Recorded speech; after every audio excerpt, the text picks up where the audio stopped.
Salam sejahtera buat Bapak Ibu, saudara-saudara kekasih dalam Tuhan.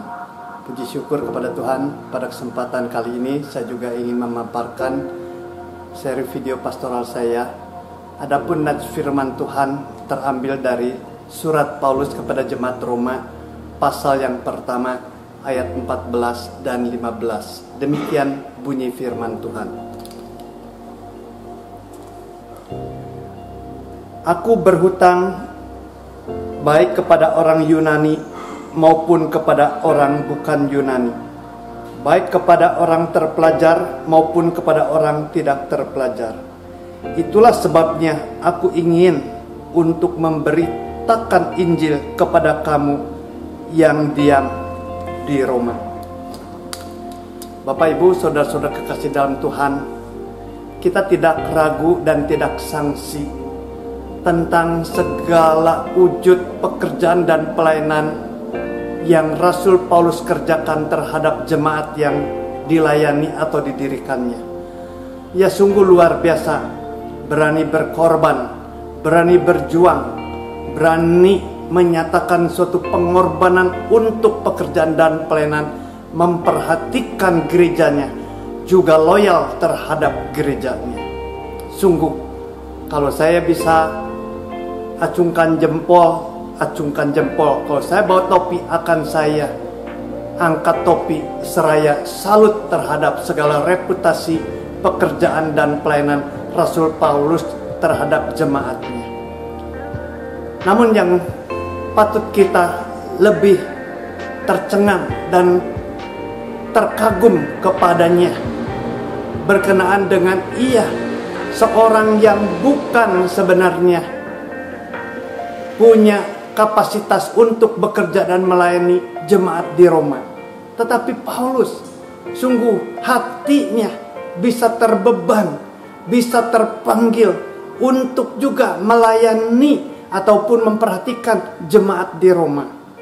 Ya, sungguh-sungguh sebagai seorang yang melayani akan orang-orang non-Yahudi, ya sungguh-sungguh merasakan ada kewajiban, terpanggil untuk melayani jemaat di Roma.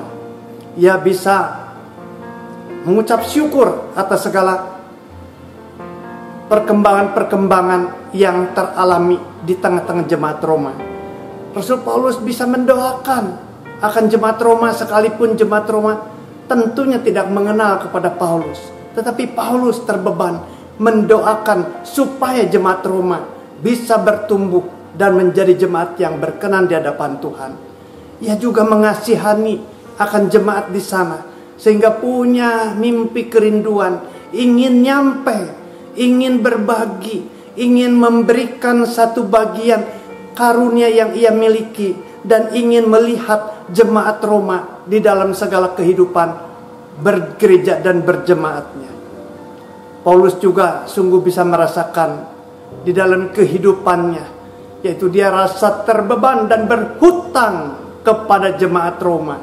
Bukan berhutang karena uang, bukan berhutang budi semata, tetapi yang dimaksud Rasul Paulus, ia bisa merasakan berhutang kepada jemaat di Roma, kepada orang-orang di Roma, kepada orang non-Yahudi maupun orang Yunani maupun orang non-Yunani, berhutang kepada para pelajar maupun kepada orang yang tidak terpelajar. Yang dimaksud Rasul Paulus di sini, dirinya seraya memiliki hutang yang besar, yakni hutang Injil. Paulus bercita-cita, sudah menggumuli dan mendoakannya, aku ingin pergi sampai ke Roma, bukan untuk bertamasya, bukan hadir sebagai pelancong, tetapi hadir sebagai seorang pemberita Injil. Bagi Paulus penting sekali memenangkan jiwa demi jiwa untuk dibawa ke hadapan Tuhan sebagai orang-orang yang berdosa dan diselamatkan. Itu yang menjadi mimpi dan kerinduan Rasul Paulus. Sungguh luar biasa, tak terkirakan akan cinta kasihnya kepada jiwa-jiwa yang masih tersesat dan belum diselamatkan. Tidak ada suatu kerugian Tidak ada suatu perkara yang sia-sia. Berangkat dari seorang Paulus penjahat besar, berangkat dari seorang Paulus yang menganiaya Tuhan dan menganiaya akan umat Tuhan. Tetapi saat ini dia bertemu dengan Kristus, menjadi seorang rasul, seorang yang berani, gagah perkasa memberitakan Injil dengan segala konsekuensi logis. Patut kita tiru, patut kita berikan suatu pujian untuk Rasul Paulus sebagai seorang rasul yang dipakai Tuhan dan telah menjadi suri teladan. Mari siapapun juga, baik hamba-hamba Tuhan maupun penata layan di gereja Tuhan serta jemaat semua, milikilah semangat daya juang seperti yang dimiliki Rasul Paulus.